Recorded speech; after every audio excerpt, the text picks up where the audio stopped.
I hardly need to tell you we're in an era of change. COVID-19, Sunday services live streamed, Stephen gone, and an interim minister arriving. Life feels chaotic, but it's also an opportunity to step up, to be present, and to open hearts and minds to what is rather than what we're used to. To understand the difference between an interim minister and a settled or called minister, look at the way each is hired. The search committee for an interim minister finds a candidate and recommends her to the board. The board hires her for a period of up to 2 years, a term contract. A search committee also searches out candidates for a settled ministry, but in that case, the job is open-ended. The congregation has to invite a candidate in, listen to them preach, and eventually vote before the person is offered a contract. In other words, the congregation hires the minister. Why have an interim minister at all? Change is an uncomfortable process. There's a strong temptation to grab the first person who looks good and make them permanent. Many would choose a duplicate of Stephen. Some would look for someone different. Many of us know that it's not possible to get another Stephen, but in our heart of hearts, that's what we want. And any poor stranger who finds themselves in the pulpit would inevitably be compared and probably found wanting. The Unitarian experience shows that it's best to have a period of transition, 2 years at least, to honor the past, examine both our strengths and our limitations, strengthen our ties, and prepare to move forward. An interim minister guides a congregation through that process. Her role is to provide a fresh perspective, hold up a mirror so that we can see ourselves, our strengths, and our needs more clearly. If settled ministry focuses on the pastoral care of the individuals in the congregation, women, men, and children, interim ministry brings pastoral care to the subsystems within the congregation, the interlocking connections of lay leadership, staff, committees, finances, religious education, communications, the physical campus, governance, membership, and care and concerns. Her role is to help us see what needs to be done, and we, the Board of Trustees, lay leadership, staff, committees, and congregants, we do it. The period of interim ministry is not a time to sit back. It's a time to re-examine who we are and what we want, to step up and into the future we envision. So I'll turn the podium over to Rob Dana.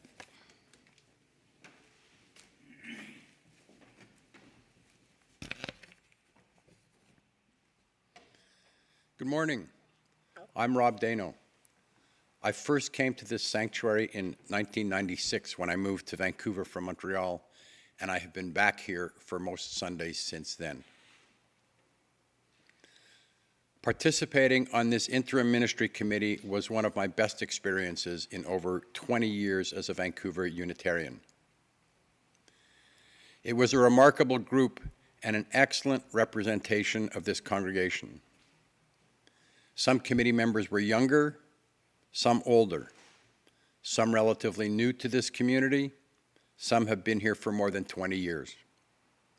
We included members who were currently or had previously served on the board, the Children's RE Committee, the Lay Chaplaincy Committee, the Worship Committee, the Committee on Ministry, the Environment Team, the Chalice Choir, and probably other involvements that I do not know about.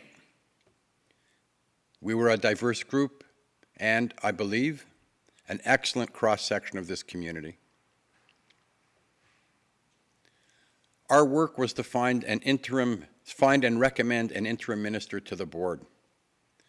We followed the process set out by the Unitarian Universalist Association, the UUA. Step one was preparing a detailed profile of our congregation.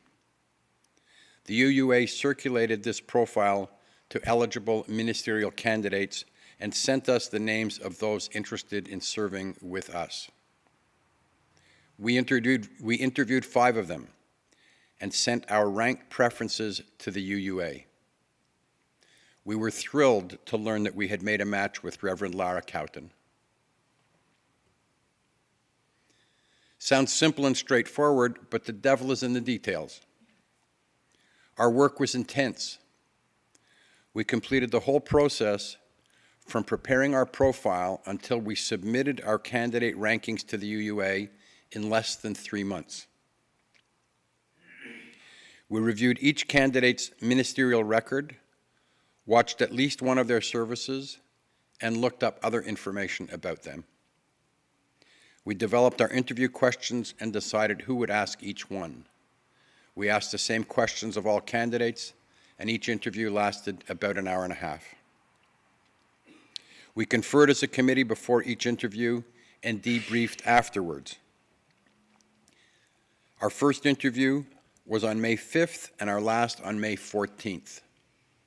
10 days to research, prep, interview, and debrief all 5 candidates. We sent our ranked preferences to the UUA on May 18th. And we did all of this online, no in-person meetings. It was a grueling process, but also a rich and rewarding experience. We worked remarkably well as a committee. We knew that selecting a minister is one of the most important decisions in our congregational life, and we were all committed to doing our best. I dare say that we worked together in a very Unitarian way. We definitely followed a democratic process. We had great respect for every person, and every voice was heard. We did not always agree, but we always listened. We really functioned very well to complete a challenging task in a remarkably short time frame, and I am pleased and proud to have been part of this group. I'm confident that we went through a structured and rigorous process to select our new interim minister, and I have full confidence that we made an excellent choice. I am, of course, pleased about that. I'm also very pleased with what I learned. I learned to accept and even cherish the differences we expressed in our committee deliberations. I now have a rich appreciation for the ministerial search process, and I am just so impressed with how many talented and dedicated Unitarian ministers we met. One of my biggest learnings and most important takeaways is insight and appreciation for interim ministry as an important transition in congregational life. I really understand much more fully than I ever did how important it is to go through an interim ministry transition, especially after a long and successful settled ministry like ours with Stephen. I am, like most of you, sad that Stephen is no longer our minister, but I have become excited about the opportunity and possibilities that await us as we navigate with Reverend Lara our 2-year transition to redefine who and what we want to be as a community moving forward, and to use that recast vision and purpose as the framework for seeking and finding our next settled minister.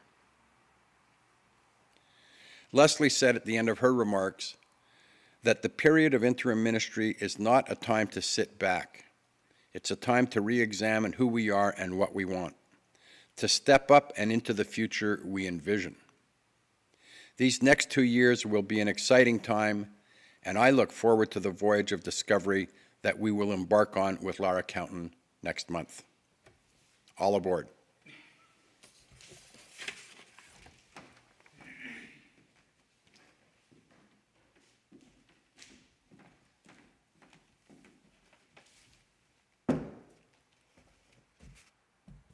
Hello, I'm Tanya,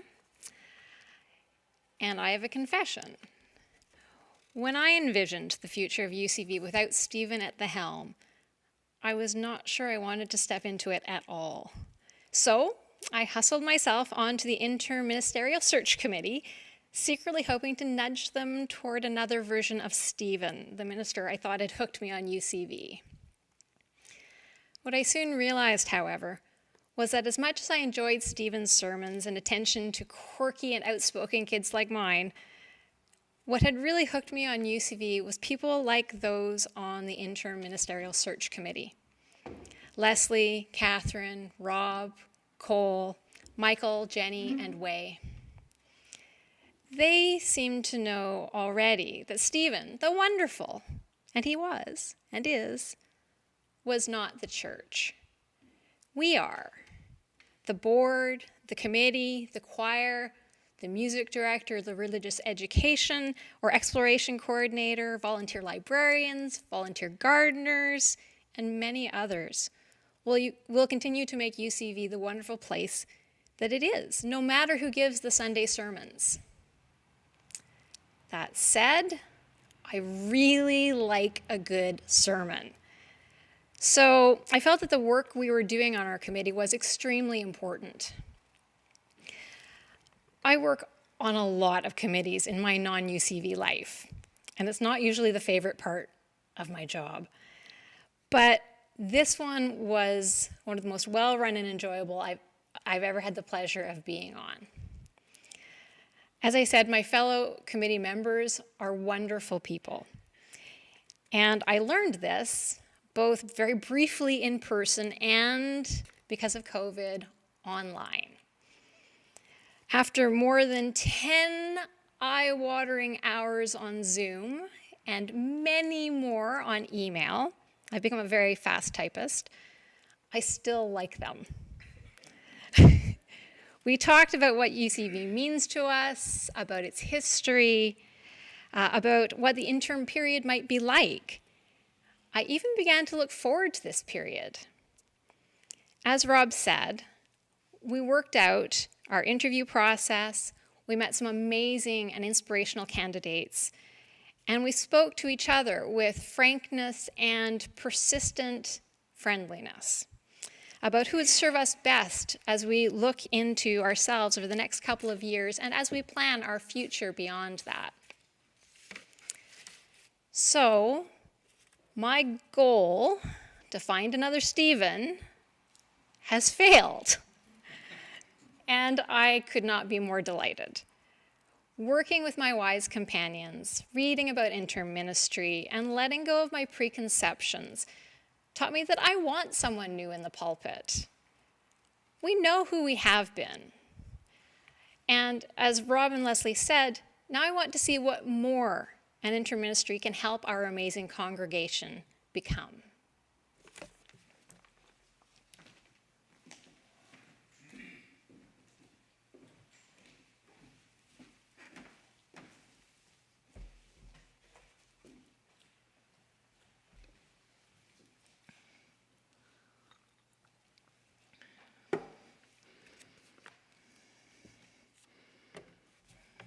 Good morning.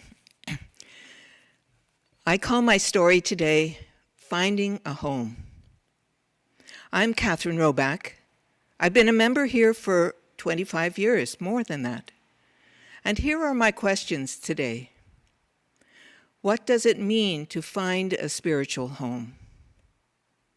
And what does it take to stay home? Personally, I grew up unchurched in an atheist family with a Jewish father, Protestant mother. We celebrated both Christmas and Hanukkah. We attended a secular Jewish school to learn Yiddish. I was encouraged to explore, and I attended the Humanists in Montreal. It didn't occur to me then that religion was missing in my soul. In fact, what is a soul anyway?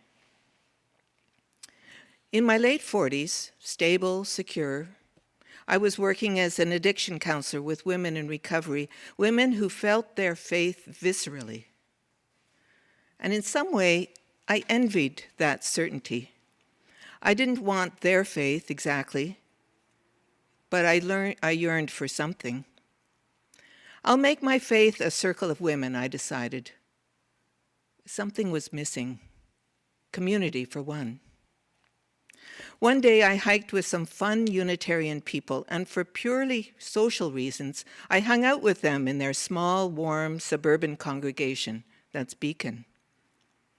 And one Sunday, an inner sensation percolated. I think this is what they call spiritual. I liked it. When I moved to this large congregation in 1994, I didn't know how to connect. Shyly, I hid in the library during coffee hour. On a Monday, my phone rang. Hello, are you the Kathy who worked at the Downtown Eastside Women's Center? It was a colleague welcoming me. And what a difference this welcome made. I joined the choir, and I felt belonging surge as we pulled together to bring the music to life. And the language of the songs fit for me. I joined an adult religious education class and felt more belonging in this small group. I joined Unison, a GLBT worship and program. And creating those Sunday evenings together brought me ever more deeply into community. Ministers come and go, people come and go, programs also. Our congregation lives on. And the Sunday services, what can I say about Sunday services in this brief homily? For me, I let go of a myth that I must learn something new or feel something profound each week. And instead, I open to a gift each Sunday. Sometimes it's the comfort of ritual as the chalice is lit by a child accompanied by some deep words. Now I light my own chalice during our live-streamed services. I connect with our faith, with our principles, with our beloved community, and with the onset of a precious and enriching hour. Often it's a children's story, and I delight in watching the rapt and wriggling children as my own grandchildren live so far away. Or it's a familiar hymn sung so often that my very bones vibrate. And the themes of the services stretch widely through a vast terrain of topics. And what's not there? Dogma, creed, platitudes. What about my own spiritual development? I longed for help. I needed help. I took the BYOT course, not bring your own bottle, build your own theology. We were asked to write our spiritual autobiographies, and I was stumped. I had no concept of the divine to reject or accept. Then I saw myself a small child in Montreal making snow angels, my tongue catching the delicious snowflakes as they covered me up. A spiritual experience. There have been other faith formation courses over the years with opportunities to question, to share in a safe and affirming small group, and to grow. Recently, I created and facilitated a course I called Pilgrimage, Our Spiritual Journey. I love this community. I feel cared about here. And I want to say that over 20 years ago, there was a dark time when we were split and the tension was fierce. We, as a congregation, had to move through that painful transition, believing and yes, knowing that our faith is stronger and bigger than division and loss, and that our congregation would rebuild, and that we'd warm up and be a beloved community once more. And it is, and we did. Our interim minister guided us. And now I walk into our beautiful sanctuary and I breathe and I smile and I open. I meet kindred spirits, people who share my values, people who inspire me with their stories. I am home. This spring, I served on the search committee to discern and to find our new interim minister, Reverend Lara Cowton. As a Unitarian faith committee, community, we are moving through a transitional time, a time for reflection, for choosing what to keep and develop, and what traditions or patterns to change as we move into our next phase. It's an exciting time, and I'm in for it because I am home.